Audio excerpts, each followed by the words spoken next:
Miren ustedes lo que publicó el día de ayer el New York Times. Es un artículo muy interesante. Sé que aquellos que siguen clamando por violencia, que piden más sangre porque parece ser que la que ya se derramó en México no les llena, pues no van a estar de acuerdo con los datos tan brutales que se reflejan en este artículo, tomados de datos oficiales, por cierto, para que no crean que hay manipulación. Pero es muy interesante. Ellos titulan a su artículo: en México, la letalidad desproporcionada de sus Fuerzas Armadas genera preocupación. Brutalidad, letalidad desproporcionada. Dice el artículo: en la historia de la guerra moderna, es mucho más probable que un combatiente hiera a un enemigo en vez de matarlo. Pero en México es al revés.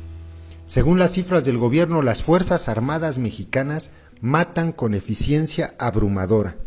Apilan cuerpos a gran velocidad. Las autoridades mexicanas dicen que sus soldados están mejor entrenados que los miembros de los cárteles con los que se enfrentan, pero los expertos que estudian el tema dicen que la tasa de muertos de las Fuerzas Armadas mexicanas no tiene comparación y que revela algo mucho más oscuro. Paul Shepney, no sé cómo se pronuncia, profesor jubilado de la Universidad de Nueva York y pionero del estudio de la letalidad en diferentes fuerzas armadas, dijo que hay ejecuciones sumarias. Un estudio sobre las guerras desde finales de los años 70 del Comité Internacional de la Cruz Roja encontró que en la mayoría de los escenarios de combate entre grupos armados, por cada persona muerta hay una media de 4 heridos, a veces incluso más. En México la cuenta es a la inversa. El ejército mexicano mata a 8 enemigos por cada uno que hiere. Para su fuerza de élite, la Marina, la discrepancia es aún más pronunciada. Según sus propios datos, miren esto, mata a 30 combatientes por cada uno que hiere. Recordemos lo que dijo al principio del artículo, la media es de matar a 1 por cada 4 que se hieren. Las cifras se desprenden del documento Índice de Letalidad 2008-2014. Disminuyen los enfrentamientos, misma letalidad, aumenta la opacidad. Publicado en junio de 2015 por el Instituto de Investigaciones Jurídicas de la Universidad Autónoma de México. El trabajo tiene como fundamento una serie de estadísticas oficiales obtenidas mediante solicitudes de acceso a la información pública. Las estadísticas que el gobierno dejó de publicar en 2014 ofrecen una imagen única sobre el papel que han asumido las Fuerzas Armadas mexicanas en la guerra contra el crimen organizado. Durante la última década, a medida que los marinos y soldados mexicanos han sido enviados a la línea de combate, las violaciones a los derechos humanos se han disparado. Aún así, las Fuerzas Armadas continúan siendo intocables, protegidas por un gobierno reacio a imponerse sobre la única institución a la que pueden enviar al combate. Se han tomado muy pocos pasos para investigar las miles de acusaciones de tortura, desapariciones forzadas y ejecuciones extrajudiciales que se han registrado desde que el entonces presidente Felipe Calderón declarara la guerra contra las drogas hace una década. De las 4,000 denuncias por tortura revisadas por la Procuraduría General de la República desde 2006, solo 15 han terminado con una condena. Juan Méndez, relator especial sobre la tortura de Naciones Unidas, dijo que la tortura no solo es generalizada, sino que está rodeada por la impunidad.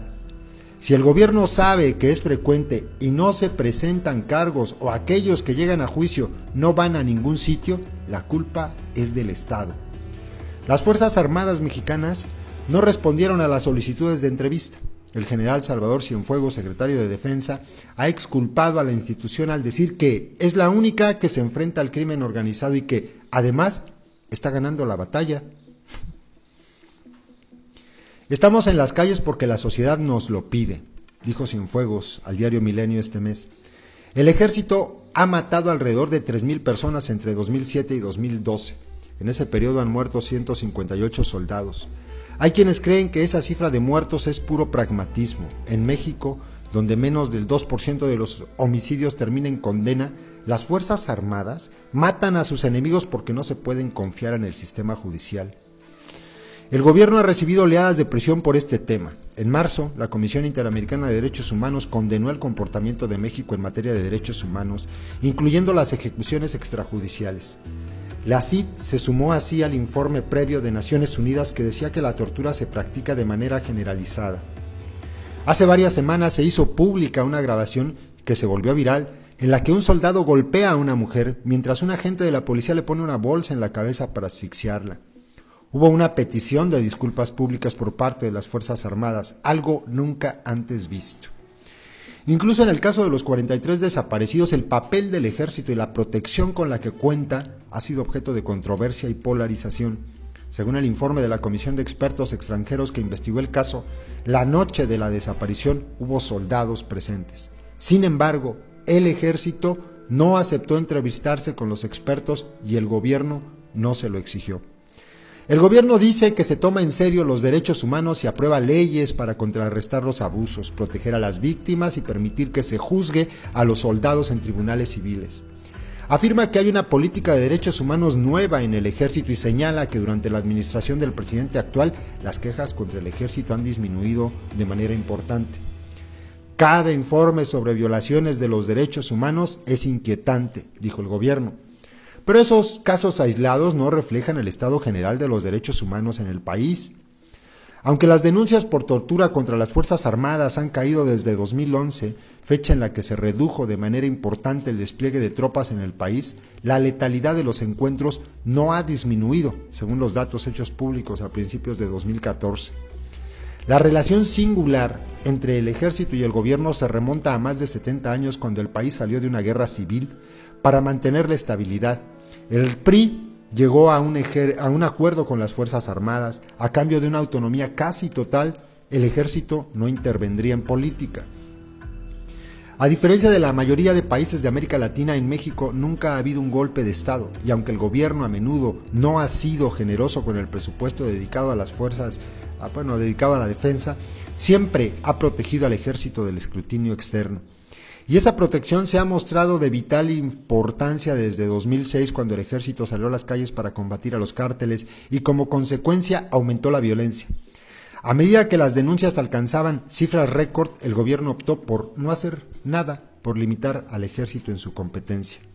Y desde hace 2 años las Fuerzas Armadas dejaron de publicar las cifras de muertos. Sin esos datos, según los expertos, es muy difícil saber el nivel de violencia real que ha alcanzado la guerra contra el crimen organizado. Algunos episodios llegan a los tribunales, como un enfrentamiento en Tlatlaya, cerca de Ciudad de México, donde el ejército mató a 22 personas en junio de 2014. El ejército hizo alarde de que durante el combate solo resultó herido un soldado. El caso se convirtió en un escándalo de inmediato. La Comisión Nacional de Derechos Humanos determinó que por lo menos 15 de las víctimas fueron ejecutadas y que los soldados habían alterado la escena para que pareciera que hubo un combate. Incluso así, los 3 soldados a los que se acusó por su responsabilidad en los hechos fueron absueltos por la justicia la semana pasada.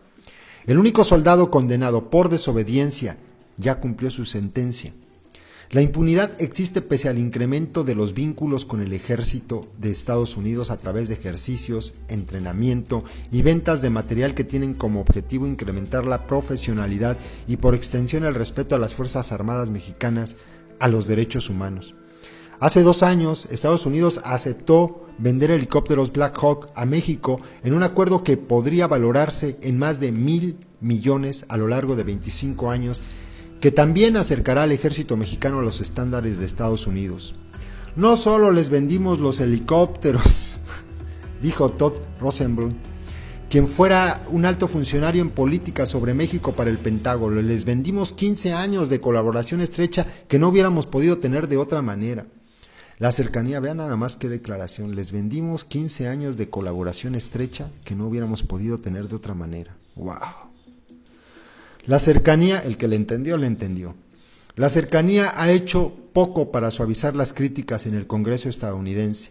Ni todo el entrenamiento del mundo funcionará si no hay personas al mando que crean en la importancia de la transparencia y la rendición de cuentas, dijo el senador demócrata de Vermont, Patrick Leahy.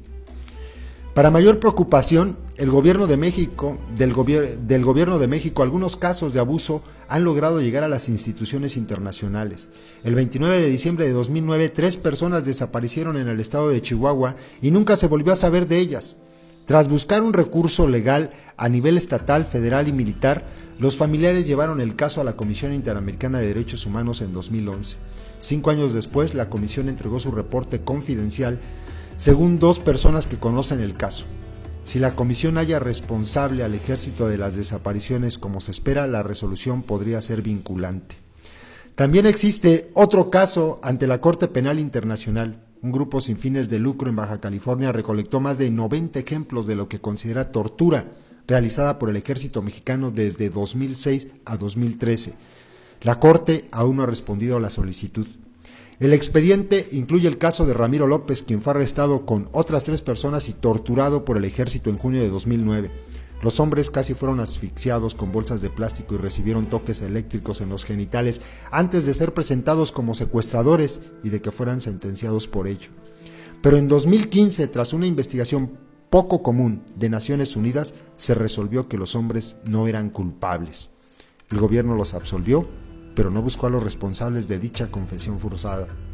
Ellos no deberían intentar justificar su trabajo con confesiones obtenidas bajo tortura, dijo Mayra, hermana de Ramiro López, pero tampoco parece que esto vaya a cambiar pronto.